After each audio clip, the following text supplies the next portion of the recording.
Android app Facebook, YouTube, Messenger, Twitter, TikTok থেকে শুরু করে আজ পর্যন্ত যত সব পপুলার ও নন পপুলার প্রায় সব মিলাইয়া ৩৫ লাখের উপর অ্যাপ প্লে স্টোরে বিদ্যমান। আর মজার একটা বিষয় হলো যে এই ৩৫ লাখের অ্যাপস এর মধ্যে প্রায় ৪ লাখ অ্যাপস নন ইউজড বা আজ পর্যন্ত এটা কখনো ব্যবহার করা হয়নি। কিন্তু iOS এর ক্ষেত্রে এর সংখ্যাটা অনেক কম, যেখান থেকে অ্যাপস নামানো যায়। কিন্তু ওইখানে সংখ্যাটা ১৬ লাখ মাত্র। আপনি জানলে অবাক হবেন যে প্রায় আজ পর্যন্ত ২০১৬ থেকে ২০২১ এই ৫ বছরের মধ্যে প্রায় প্লে স্টোর থেকে যত সব ডাউনলোড হইছে এর সংখ্যা ছিল প্রায় ২৩০ বিলিয়ন। আপনার কি মাথায় কখনো এটা আসছে যে এত অ্যাপস আসলো কোথা থেকে বা এগুলা অ্যাপস কে তৈরি করছে? এগুলা অ্যাপস কে তৈরি করছে? আর এগুলো ডাউনলোড করলে বা আমরা যদি ডাউনলোড করি তাদের কি ফায়দা? মূলত এগুলো অ্যাপ তৈরির পিছনে বরং একজন সফটওয়্যার ডেভেলপারের হাত থাকে। একটা অ্যাপের একটা সফটওয়্যার ডেভেলপার হইতে পারে, ২ টা হইতে পারে, ৩ টা বা ৪ টাও হইতে পারে। তারা একটা অ্যাপ বানানোর জন্য প্রায় দিন-রাত পরিশ্রম করে থাকে। আর একটা অ্যাপ বানানোর জন্য অ্যাপ্লিকেশন থেকে শুরু করে জাভা, সুইফট, কোটলিন এর মতো বিভিন্ন ল্যাঙ্গুয়েজ প্রোগ্রামিং ভাষা তারা শিখতে শুরু করে বা ওইটা প্রয়োগ করে। কেমনে করে এটা আমি জানি না, বাট এটা খুবই হার্ড। একজন সফটওয়্যার ডেভেলপার কিভাবে টাকা কামায়? এইটার মূলত যখন ধরেন যে একজন সফটওয়্যার ডেভেলপার একটা অ্যাপ তৈরি করলো। অ্যাপ তৈরি করার পরে সে এটা অবশ্যই একটা প্রমোট করবে বা বিজ্ঞাপনে ছড়ায় দিবে যে আমি একটা অ্যাপ বানাইছি যে দেখেন এই অ্যাপে আপনার কিছু ফিচার আছে যেগুলো ইউজ করলে আপনি ডেইলি লাইফে একটা সুযোগ সুবিধা পাইতে পারেন। তো সেরকমই প্রায় বিজ্ঞাপন প্রায় ৪ রকমের বিজ্ঞাপন হইতে পারে। আজকে একটু মূলত অ্যাড নিয়েই কথা বলতেছি। অ্যাড যে ইন্টারস্টিসিয়াল অ্যাড। তো ইন্টারস্টিসিয়াল অ্যাডটা হইছে গিয়ে মূলত যখন আপনি একটা গেম খেলতেছেন, গেম খেলার সময় ধরেন যে আপনি ওই টেম্পল রানের ওই লাস্ট মাথাটা ছুঁয়ে ফেলছেন। ওই ছোঁয়ার পরে আরকি একটা অ্যাড আসবে বা আপনি টেম্পল রানে একটা জায়গায় ফেল হয়ে গেছেন। ওইখানে একটা অ্যাড আসে আরকি। বা আপনার কখনো গেম খেলার সময় আরকি আপনি ফুটবল ম্যাচ 90 মিনিট শেষ করে ফেলছেন, ওইখানে একটা অ্যাড আসে। এটাকে বলে ইন্টারস্টিসিয়াল অ্যাড। এটাতে যত ভিউ আসে তত সফটওয়্যার ডেভেলপাররা টাকা কামাই করতে থাকে। তো এরপর আসে ব্যানার অ্যাড। ব্যানার অ্যাড গুলো মূলত একটু ছোট টাইপের হয়ে থাকে আরকি। যখন আপনি ইনশটে ভিডিও এডিট করবেন তখন দেখবেন যে উপরে ছোট্ট একটা অ্যাড আসে আরকি। তো এরকম অনেক জায়গায় আরকি দেখবেন যে গেম খেলতে সময় ছোট্ট একটু কিছু অ্যাড থাকে বা Facebook বা যেকোনো ওয়েবসাইটে বা সফটওয়্যারে আপনি দেখবেন ছোট্ট একটা অ্যাড থাকে। কিন্তু একটা লাভ নাই। ব্যানার অ্যাড এর থেকে ইন্টারস্টিসিয়াল অ্যাডটা দিলে একটু বেশি কামানো যায়। তাই সবাই ইন্টারস্টিসিয়াল অ্যাডটাই চুজ করে। তো আরেকটা হচ্ছে গিয়ে যে ইন অ্যাপ ভিডিও অ্যাড। তো ইন অ্যাপ ভিডিও অ্যাডের মধ্যে আরকি এটা বিভিন্ন হইতে পারে। ইন অ্যাপ ভিডিও অ্যাডটা খুবই সিম্পল যে আপনি YouTube এ স্ক্রল করতেছেন বা আপনি YouTube এ একটা ভিডিও পছন্দটা হইলো বা ফার্স্ট ভিডিওতে আপনি ঢুকলেন। ঢুকে পছন্দ হইলো ভিডিওটা যে আপনি দেখতেন এটার মধ্যে কি আছে। তো ভিডিওটা যখন ক্লিক করলেন, ক্লিক করার পরে একটা অ্যাড চলে আসলো। তারপর আবার Facebook ও দেখবেন যে Facebook এ ভিডিও চলতেছে, চলার সময় ওই একটা অ্যাড আইসা পড়ছে আরকি। আপনার এত বিরক্ত লাগছে ৫ সেকেন্ডের অ্যাড দিলে। তো এটাকে বলে ইন অ্যাপ ভিডিও অ্যাড যেটা প্রায় সময় হয়ে থাকে যেটা খুবই বিরক্তকর, খুবই ফ্রাস্ট্রেটিভ। আবার নেক্সট হয়েছে গিয়ে নেটিভ অ্যাড। নেটিভ অ্যাড প্রায় ৩ রকমের হয়ে থাকে। একটা হচ্ছে ইন অ্যাপ পারচেজ ভিডিও, আরেকটা হচ্ছে ফ্রিমিয়াম, আরেকটা হচ্ছে প্রিমিয়াম। তো ইন অ্যাপ ভিডিও পারচেজের মধ্যে পড়ে গেমিং অ্যাপস গুলা যেমন PUBG mobile, free fire, clash of clans জানি না, clash of clans, mobile legends এরকম আরকি। আবার নেটফ্লিক্স।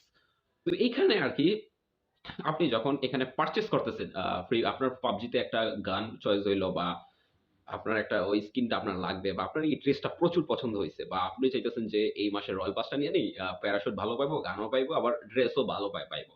তো আপনি চিন্তা না কইরা ডাইরেক্ট রয়্যাল পাস করে ফেললেন। ওইটার মাধ্যমে সফটওয়্যার ডেভেলপাররা ওইখান থেকেও আপনার কাছ থেকে টাকা হাতিয়ে নিতেছে। তো এটাও সেম ফ্রি ফায়ারের ক্ষেত্রেও হয়ে থাকে। তো আবার নেক্সট হচ্ছে গিয়ে ফ্রিমিয়াম। তো নেক্সট হচ্ছে কি ফ্রিমিয়াম।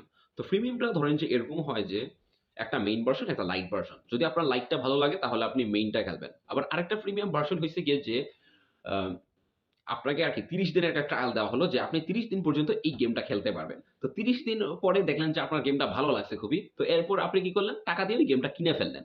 ওই কিনার পরে আরকি তো টাকা দিয়ে আপনি ওই গেমটা কিনে ফেললেন। তো কিনার পরে আপনি আস্তে, আস্তে গেমটা খেললেন। আর এদিকে আপনার কাছ থেকে সহজে টাকা নিয়ে নিছে সফটওয়্যার ডেভেলপাররা। তো এদিকে আরকি এটা সবচেয়ে কার্যকরী পদ্ধতি যে আপনার কাছ থেকে টাকা আপনাকে আগে ৩০ দিনের ট্রায়াল দিয়ে দেখাইবে যে গেমটা কেমন আগে খেললা দেখেন। তারপর আরকি এটা মানে সবচেয়ে সহজ উপায় একজন গ্রাহককে একটা গেমের প্রতি এডিক্টেড করা বা আগ্রহ করে তোলা। আর নেক্সট হচ্ছে গিয়ে প্রিমিয়াম গেমস তো প্লে স্টোরে পুরো অ্যাভেলেবল, যেমন হিটম্যান, বাই সিটি, মাইনক্রাফট, তারপরে সামুরাই, আরো ব্যান গেমস, আরো কয়েকটা অ্যাপ আছে, আরো কয়েকটা সরি প্রিমিয়াম গেমস আছে যেটা ৮০, ৩০০, ৬০০ এরকম বিডিটি দিয়া ওইগুলা অ্যাপস কিনা লাগে।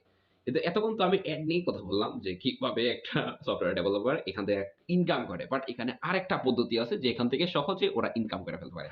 যেমন আপনি ধরেন যে long time free fire, Facebook, PUBG খেলতেছেন লং টাইম, বা নেটফ্লিক্সে লং টাইম মুভি দেখতেছেন।